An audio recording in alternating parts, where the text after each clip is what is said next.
Do'stlar, mashinani limuzinni ko'rgansizlar, lekin Yonkis limuzinni aniq ko'rmagansizlar. Hozir sizlarga ko'rsataman. Mana buni qarang, mana buni. Voy, uzunligini qarang. Bu Yonkis limuzini bo'ladi. Ayni Qashqadaryoga yo'l olyapti. Umumiy uzunligi 29 metr. O'zbekistondagi biz bilishimiz bo'yicha eng uzun Yonkis ayni mana shu. Agar bundan ham uzunini ko'rgan bo'lsangiz, kommentariyada yozib qoldiring. Lekin biz bilganimiz hozir shu.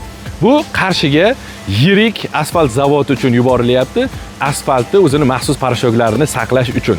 Siz ham zavod yoki mana shunday katta sex qurmoqchisiz va sizga Yonkislar, osma krallar kerak bo'ladigan bo'lsa, Xitoyga, u yoqqa bu yoqqa ovora bo'lmasdan bemalol Mega Metalga murojaat qilishingiz mumkin. Ortiqcha tamojinaga yugur, uni olib kel, qilgandan Mega Metalga shunday aloqaga chiqsangiz, Yonkislar, osma krallar bo'yicha sizni hech qachon uyaltirib qo'ymaydi. Chunki bu Mega Metal. Mega Metal bu sifat va mustahkamligining chinakam uyg'unligi.